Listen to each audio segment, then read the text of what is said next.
All right, let's get right into it. Think about this for a second.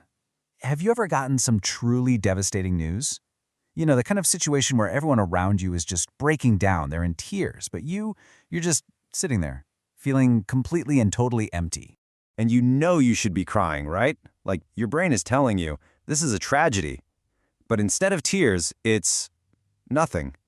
Just this heavy, blank wall inside you. And maybe, just maybe, there's a little voice in the back of your head wondering, am I broken? Am I heartless? Well, what psychology shows us is that this isn't a lack of empathy at all. It's actually a really powerful survival mechanism. So, let's start with chapter 1. We're going to tackle the biggest myth about feeling this way. Because look, when a tragedy hits and you just feel numb, it is so easy to start judging yourself. The common myth that feeling nothing means you're cold, that you lack empathy. But the reality is actually the exact opposite. See, you feel absolutely nothing on the outside because your nervous system is completely, totally overloaded on the inside. It's not that you don't have emotions. It's that your brain has hit its absolute maximum capacity for pain. It's like a circuit breaker flipping. It just pulled the plug to keep you from shutting down completely. Okay, that brings us to chapter 2. And this is where things get really interesting, because this kind of reaction, it often traces all the way back to our childhood. So, think about it. If you grew up as the easy child, in a home where your emotions were kind of overlooked, your brain learned a really tough lesson. My feelings don't matter. Or maybe even, my emotions are a burden. Psychologists call this emotional self-suppression. It's an adaptation where your brain learned to hide your anger, your sadness, your frustration so deep down that now, as an adult, you just automatically shut down when things get intense. You don't cry because your mind was literally trained to survive by being low maintenance. Or maybe it was something else. Maybe you didn't just hide your feelings, maybe you had to manage everyone else's. If you had to be the strong one, the one taking care of the adults in a chaotic home, your brain adapted differently. It learned to bury your own needs. This is something called parentification.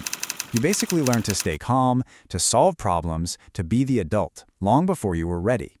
And here's the kicker. You don't cry now because your inner child learned a very clear lesson. Crying doesn't fix the crisis. Action does. And all of this brings us right to chapter 3. We're going to look at how these kinds of experiences don't just affect you mentally, they actually rewire your brain, creating what you could call a survivor's brain.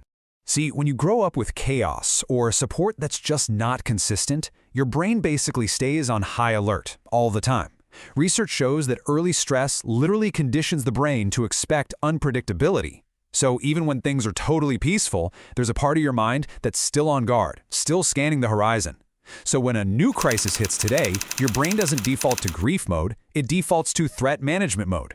You feel numb because your mind is way too busy scanning for the next disaster to even let you feel the one that's happening right now.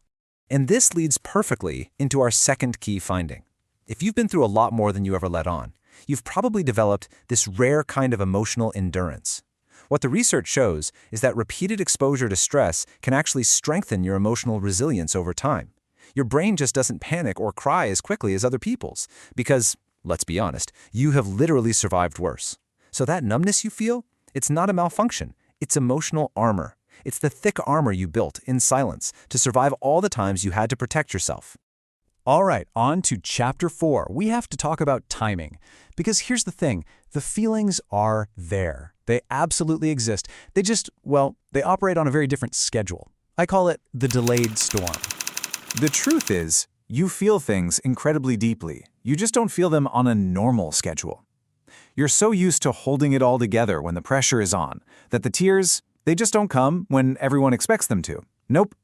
Instead, they show up weeks later, out of nowhere, in the middle of a random Tuesday when you drop a cup of coffee or something.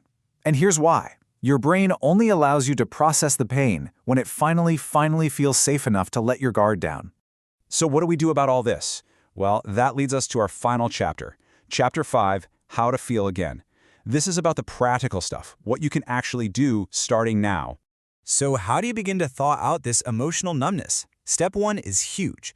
You have to stop judging yourself for not crying on cue. Acknowledge that this numbness was a shield. It kept you safe when you had nothing else. Then, step 2, start creating small, safe spaces to process everything after the crisis is over.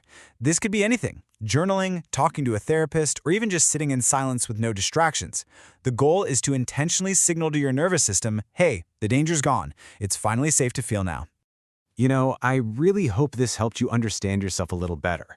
And more than that, I hope it helped you see just how resilient you are. This journey of learning to feel again, it's a personal one for sure, and it really does start with giving yourself a little compassion. Hey, if any of this resonated with you and you want to explore more topics like this one, do us a favor and leave a like, and be sure to subscribe for more explainers just like this. And most importantly, please remember to take care of yourself. After everything you've had to navigate, you absolutely 100% deserve it.